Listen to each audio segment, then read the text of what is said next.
They don't want what we know out there. You'll never get this on CNBC. But our school system will never tell us that, because they're part of the process. Fake money, fake teachers, fake assets. I know the game of the rich. My rich dad taught me. You know it because you're the banker. The bankers and the rich play is different than what they teach you in school. All over the world, what does school teach you about money? And the answer is nothing. And that's not a mistake. That's not an accident. I knew that. Most people know that.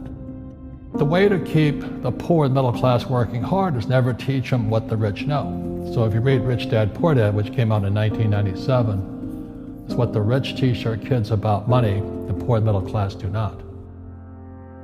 Poverty hurts. I mean, I don't like it. And I don't like that our academic system's so corrupt. You know, we know the banking system's corrupt. We know politics is corrupt.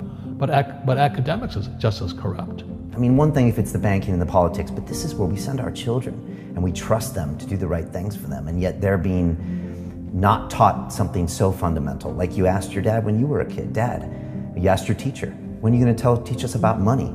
And it was just never. Well, never. And they'll never will. You know something. What do you know? Share it. What is financial education? It's not get a job, work hard, save money, and invest in a well-diversified portfolio of stocks, bonds, mutual funds, and ETFs. The financial industry is two things, debt and taxes. In 1971, Nixon took the dollar off the gold standard, and the US dollar became debt. And we still tell kids to go to school, get a job, work hard, save money, and get out of debt. Now, who tells them to do that? That's the most ridiculous thing there is. The book starts and it says, lie number 1, saving money will make you rich. Yeah, it never will. You know that. All taught that as kids. Why would you save it and why would you work for it if they can print it faster than you can work for it? Why do you keep saving when they're printing it? The rich don't work for money. Don't you touch that stuff. It's very subtle, right? Yep. They don't say, I'm going to train you to be a worker bee the rest of your life, but they educate you in a way where that's what you come out. Right. What was he trying to do those first few months were you working for him? What was he trying to get across to you? Because he taught you the hard way about money. And she says, if you're going to be successful in your life, you've got to find the best teachers. And a great teacher is somebody who comes from the inside, not the outside. But in school, you don't know if your instructor is for real or not. That's where the fake teacher comes from.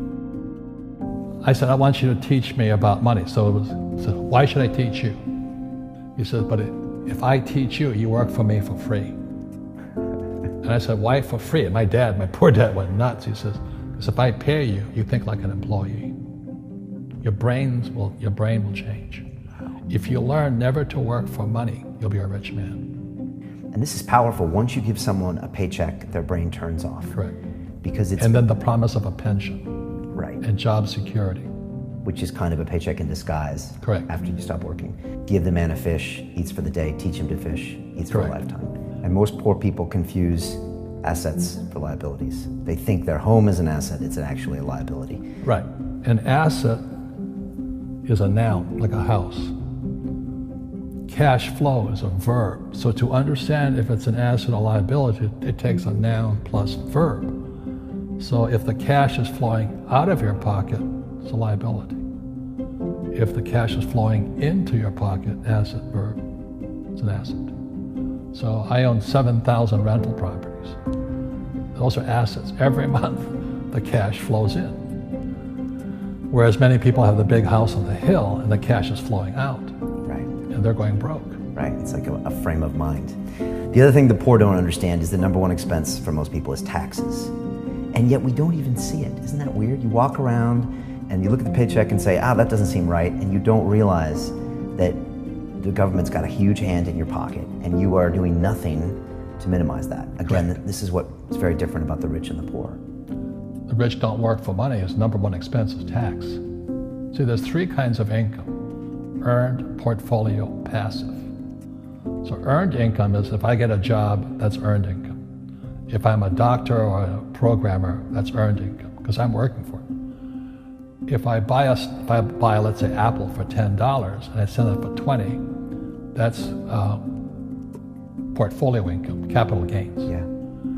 But passive income, which is cash flow, is never taxed. And so these guys are screaming right now in America, tax the rich. I said, good luck.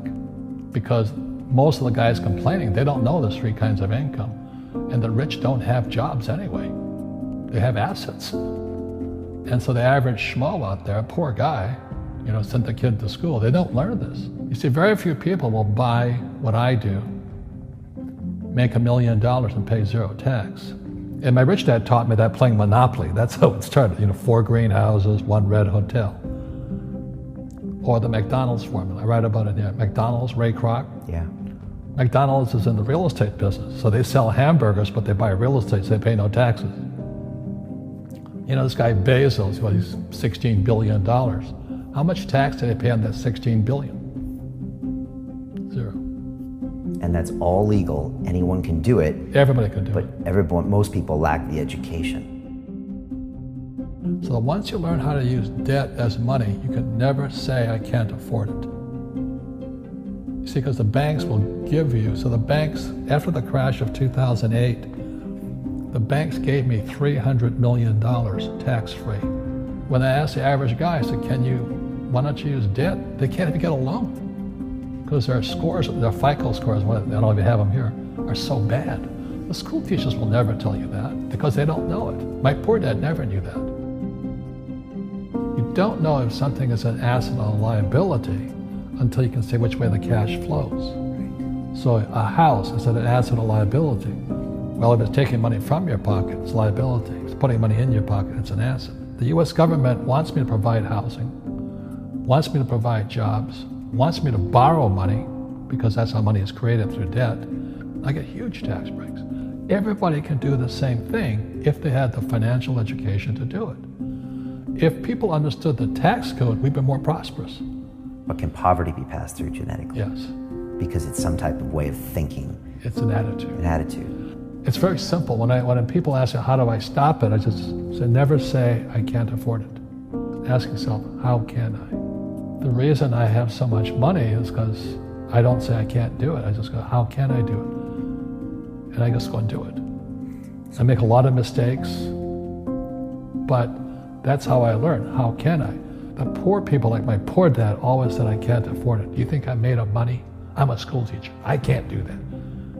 And I picked that up. And my rich dad never said those words. So when I meet poor people, they use the words I can't a lot.